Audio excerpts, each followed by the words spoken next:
जो किसान की बात करेगा वही देश पर राज करेगा। न मुझे सत्ता चाहिए, न मुझे एमपी की टिकट चाहिए, न मुझे एमएलए की टिकट चाहिए, न मुझे पैसा चाहिए किसी से। नंगा रहूंगा, भूखा रहूंगा। तमाम मुख्यमंत्रियों ने लालच दी मंत्री बन जा। क्यों क्यों बन जा मंत्री? हम रहेंगे केवल खोखड़ किसान।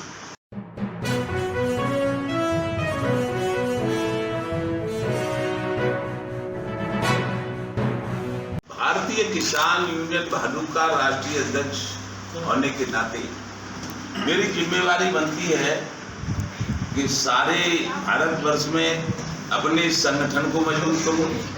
और संगठन को मजबूत करना मुझे अपने लिए कोई फायदे की बात नहीं है, लेकिन दया धर्म का मूल है, पाप मूल अभिमान तुलसी दया छोड़िए जब लग घट में प्राण। इन किसानों की हालत देख देख कर दया आती है कि आज से 75 साल लगभग पहले भारत आजाद हुआ था।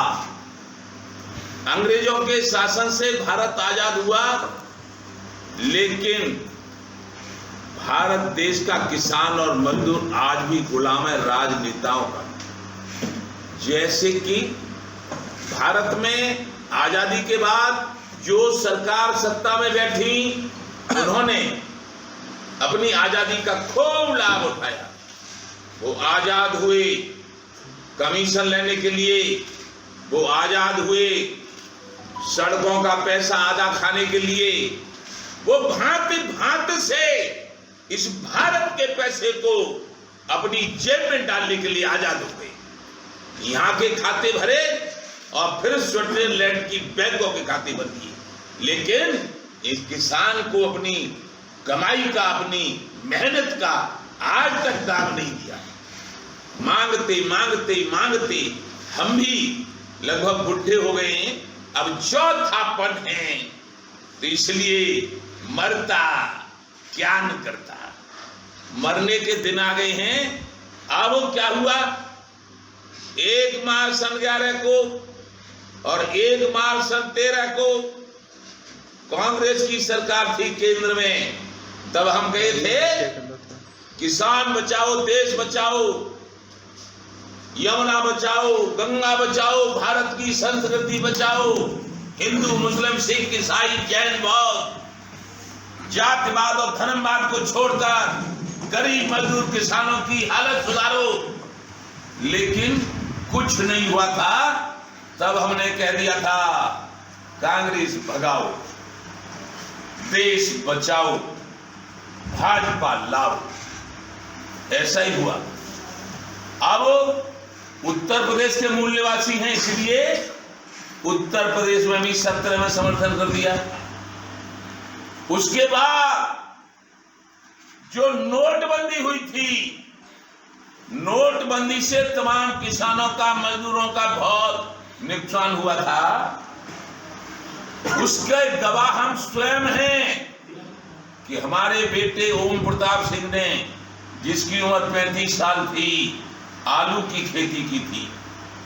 आलू की खेती पहली साल बड़ी शुरू की, उसी साल नोटबंदी हुई, कोल्ड स्टोरों में से आलू फेंक गया, नहीं बिका। दूसरी साल फेंका, तीसरी साल फेंका।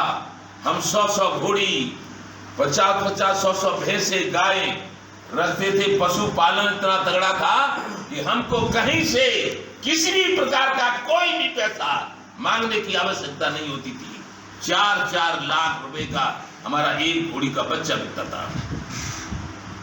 लेकिन आलू की ठिकान में नोटबंदी के कारण इतना घाटा हुआ कि 24 जनवरी सन 18 सुबह 7:30 बजे हमारे लड़के ने आत्महत्या की।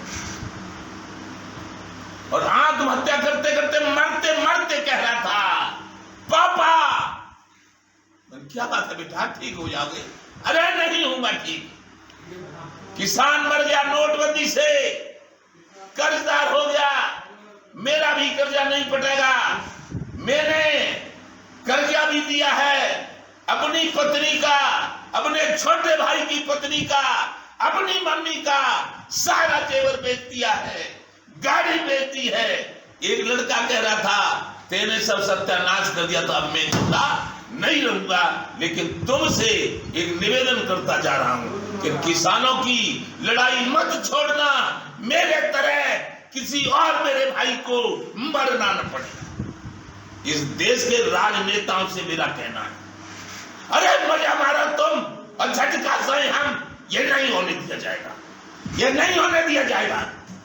उद्योगपति पानी की बोतल बनावे, कीमत 20 रुपया। उद्योगपति साइकिल बनावे, कीमत खुद लगावे। उद्योगपति मोटरसाइकिल बनावे, कीमत खुद लगावे।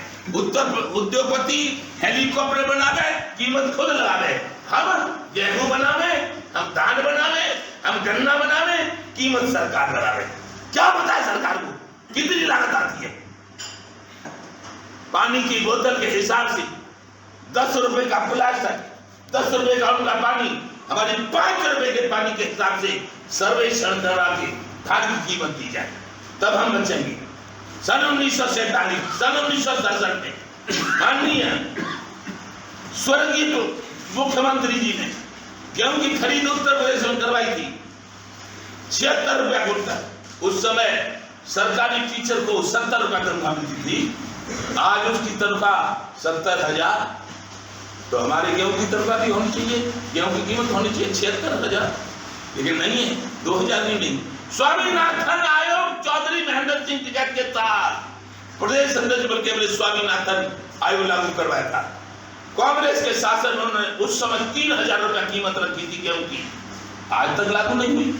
हमारे माननीय प्रधानमंत्री जी ने 14 में प्रधानमंत्री बनने से पहले कहा था स्वामीनाथन की रिवॉल्ट लागू करूंगा, किसानों की हालत सुधार दूंगा, काला धन वापस लाऊंगा। न काला आया, न पीला आया, न स्वामीनाथन लागू हुआ, न किसान का कर्ज फटा। अब हमारी मांग है, जो किसान की बात करेगा कोई देश पर राज करेगा। तो प्रधानमंत्री से हाथ जोड़कर पैर छूकर विनती करता हूं कि इस देश के किसान मजदूर की जो आत्महत्या करने के लिए हर समय मजबूर रहता है, प्राण बचाओ, दया करो इन पे। उद्योगपतियों के कर्जे माफ होते हैं, उद्योगपतियों का लोन नहीं पड़ता, उसके बाद भी कर्जा दिया जाता है। उद्योगपतियों को इतना बढ़ाया जाता है, और जो जिंदगी पैदा करता है, जो जीवन पैदा करता है, जिसको भगवान कहा जाता है, किसान भगवान, किसान देवता, वो आत्महत्या करने के लिए मजबूर हो जाता है। क्यों? कि उसके पास कोई अधिकार नहीं है। इसलिए मेरी मांग है माननीय प्रधानमंत्री जी से, किसी ध्वज से नहीं, किसी आंदोलन से नहीं, केवल वार्तालाप से, आप लोगों के माध्यम से, आप चौथा स्तंभ और लोकतंत्र के, इसलिए आप द्वारा मांग है किसान आयोग का गठन कर दिया जाए। किसान आयोग में एक भी राजनेता नहीं रहेगा और एक भी कोई पढ़ा लिखा IAS PCS नहीं रहेगा। गन्ना का किसान, गेहूं का किसान, आलू का किसान, धान का किसान, जो जानते हैं कि लागत क्या आती है। आज जो गन्ने की कीमत मिल रही है, केवल कटाई और उस मील तक की ढुलाई की भी कीमत नहीं है। इसलिए गन्ना का किसान परेशान। गेहूं की कीमत तो उसके खेत जो पट्टे में मिलता है उतना रुपया नहीं मिल पा रहा है। धान की कीमत में तो केवल पानी का भी पैसा नहीं मिल रहा है। इसलिए किसान आयोग तय करेगा अपनी कीमत, सरकार को बताएगा। लोकतांत्रिक तरीके से जो भारत का नागरिक मतदाता जो चुनता है सरकार, वो व्यवस्था के लिए चुनता है। सरकार को उस पर कीमत पर खरीदना पड़ेगा, और चाहे खुद खरीदे चाहे प्राइवेट कंपनियों पर खरीदवावे। नंबर 1 बात। नंबर 2 बात, 75 साल की किसान विरोधी नीतियों के कारण जो भारत का किसान कर्जदार है, वो कर्जा 1-1 पैसा बैंकों का माफ करना होगा। 10,000 रुपया, जैसे कि हमारा MLA होता है चुनते हैं हम जीतता है, तनख्वाह भत्ता मकान सब मिलता है। जब काम नहीं करता तो हम हरा देते हैं। वो 50,000 60,000 पेंशन पाता है। किसी मंत्री से पूछो तो जनता बहुत ताकतवर है, एक बार चुन दिया जीवन भर घर बैठा खाएगा। और इस जनता को हमारी मांग है 60 साल पूरी करने के बाद हिंदू मुस्लिम सिख ईसाई जैन बौद्ध किसी भी जात किसी भी धर्म का मतदाता हो, जीवन यापन भत्ता 10,000 रुपए दीजिए। 10,000 उसका भी जीवन कटे। आप हमारे बाप हो, आप हमारी सरकार हो, आप हमारे राजा हो, हमारा भी ध्यान रखो। और 1 करोड़ रुपया किसान मर जाए दुर्घटना में तो दे दो उसके परिवार को।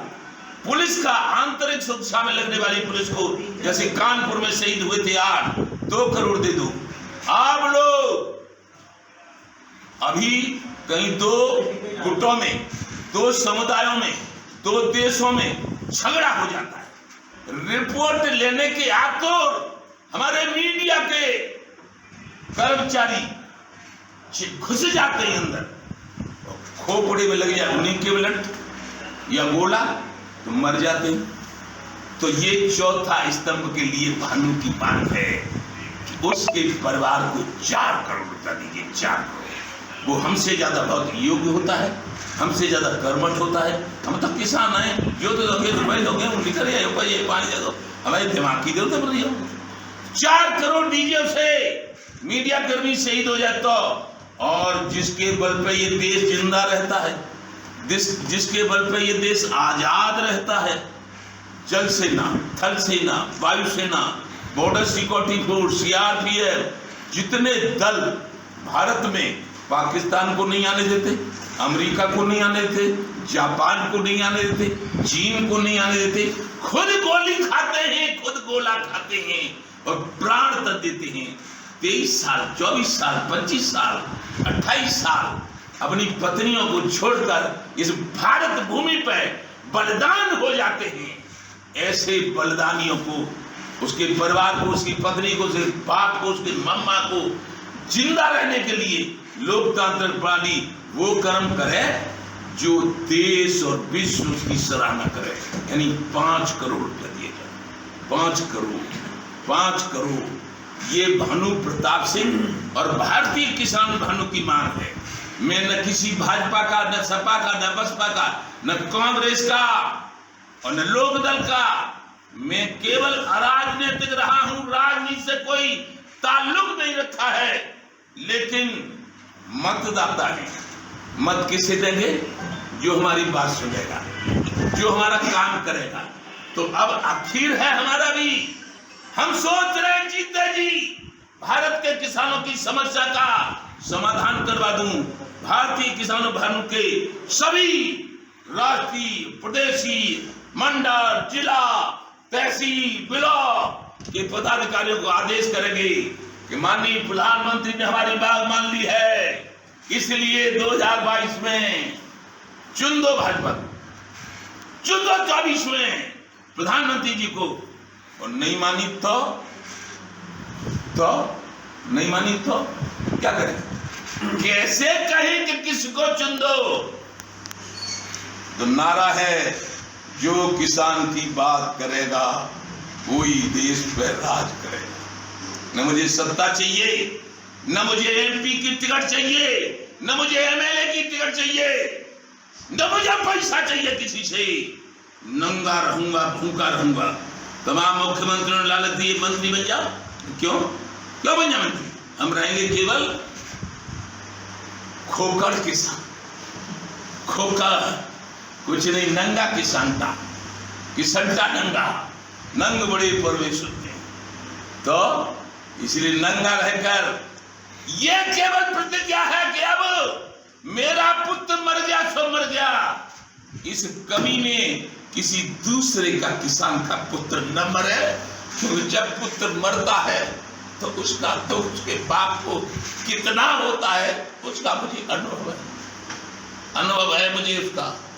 इसलिए प्रधानमंत्री जी से और उत्तर प्रदेश की सरकार से और केंद्र के प्रधानमंत्री, गृह मंत्री प्रधानमंत्री नरेंद्र मोदी से, गृह मंत्री अमित शाह जी से, कृषि मंत्री नरेंद्र तोमर जी से, रक्षा मंत्री राजनाथ सिंह से और वित्त मंत्री श्रीमती सीतारमण जी से प्रार्थना है कि मैं कोई गलत बात नहीं मांग रहा, अपने लालच के लिए नहीं मांग रहा, ये भारत का अन्नदाता आपसे मांग करता है कि इसका थोड़ा दया करिए। क्यों कि दया धर्म का मूल है, पाप मूल अभिमान। तुलसी दया न छोड़िए जब लग घट में प्राण। और मैं और हमारा संगठन आपकी शरण में मांग कर रहा है। हमने कहीं ऐसा आंदोलन नहीं किया जिससे कोई नुकसान होता हो, लेकिन भगवान राम का मंदिर बना रहे हो, उनका भी कहना ये था कि आए शरण तजो न ताहू, कोट विप्र बद लागे जाहू, शरणागत को जे तजय निज अनहित अनुमान, ते नर पावन पापमय तिने बिलोक थान। हम आपकी शरण में हैं, हे केंद्र सरकार के राजा साहब, हे प्रधानमंत्री जी, हे देश के सर्वे सर्वा सरकार के मालिक, हमारी बात मान लो, हम आपकी शरण